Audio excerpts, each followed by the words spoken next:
दोस्तों, एक बहुत ही पहुंचे हुए सन्यासी सारी दुनिया की यात्रा करके भारत वापस लौट रहे थे। राह में एक छोटी सी रियासत में ठहरे। उस रियासत के राजा को उन सन्यासी के आगमन की खबर मिली तो वे तुरंत उनसे मिलने निकल पड़े। उन्होंने उन सन्यासी के चरणों में प्रणाम किया और कहा, स्वामी, एक प्रश्न 20 वर्षों से निरंतर खोज रहा हूँ, कोई उत्तर नहीं मिलता, क्या आप मुझे उत्तर देंगे? सन्यासी ने कहा, निश्चित दूंगा। आज तुम खाली नहीं लौटोगे, पूछो तुम्हारा सवाल क्या है?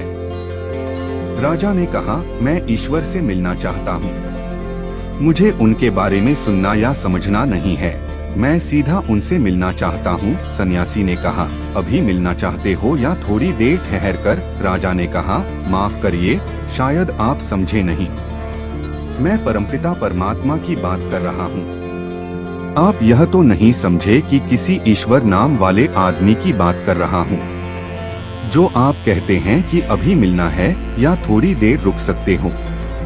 उस सन्यासी ने मुस्कुराते हुए कहा, महानुभाव, भूलने की कोई गुंजाइश नहीं है, मैं तो 24 घंटे परमात्मा से मिलाने का ही काम करता हूँ। अभी मिलना है कि थोड़ी देर रुक सकते हैं? सीधा जवाब दें। 20 साल से मिलने को उत्सुक हो, आज वक्त आ गया है तो मिल लो। राजा ने हिम्मत की और कहा कि अच्छा, मैं अभी मिलना चाहता हूँ, मिला दीजिए। सन्यासी ने कहा, कृपा करो, एक छोटे से कागज पर अपना नाम पता लिख दो ताकि मैं भगवान के पास पहुँचा दूं कि आप कौन हैं। राजा ने लिखा अपना नाम, अपना महल, अपना परिचय और अपनी उपाधियां और सन्यासी को दी। सन्यासी ने कहा, महाशय, यह सब मुझे झूठ और असत्य मालूम होता है जो आपने कागज पर लिखा है। मित्र, अगर तुम्हारा नाम बदल दे तो क्या तुम बदल जाओगे?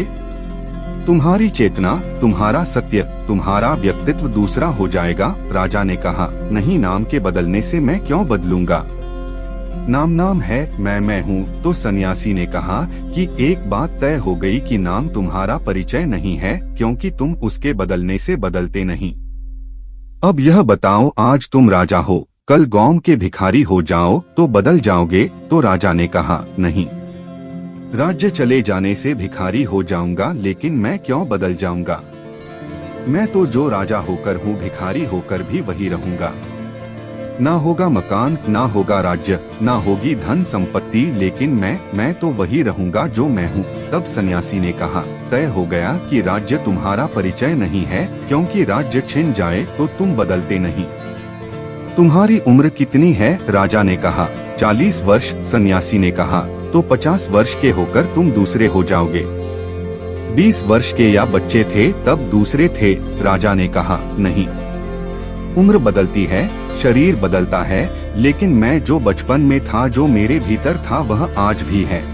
सन्यासी ने कहा कि उम्र भी तुम्हारा परिचय ना रहा, शरीर भी तुम्हारा परिचय ना रहा, फिर तुम कौन हो उसे लिख दो तो पहुंचा दूं भगवान के पास, नहीं तो मैं भी झूठा बनूंगा तुम्हारे साथ। यह कोई भी परिचय तुम्हारा नहीं है। राजा ने कहा, तब तो बड़ी कठिनाई हो गई, फिर तो मैं भी नहीं जानता, जो मैं हूँ उसे तो मैं भी नहीं जानता, इन्हीं को जानता हूँ मेरा होना। सन्यासी ने कहा, फिर बड़ी कठिनाई हो गई, क्योंकि जिसका मैं परिचय भी ना दे सकूं, बता भी ना सकूं कि कौन मिलना चाहता है, तो भगवान भी क्या कहेंगे कि कौन मिलना चाहता है। जाओ, पहले तुम खोज लो कि तुम कौन हो, और मैं तुमसे यह कह देता हूँ कि जिस दिन तुम जान लोगे कि तुम कौन हो, उस दिन तुम आओगे ही नहीं भगवान को खोजने, क्योंकि खुद को जानने में वह भी जान लिया जाता है जो परमात्मा है। अगर आपको यह कहानी पसंद आई हो तो कृपया लाइक, शेयर और सब्सक्राइब करें। नमस्कार।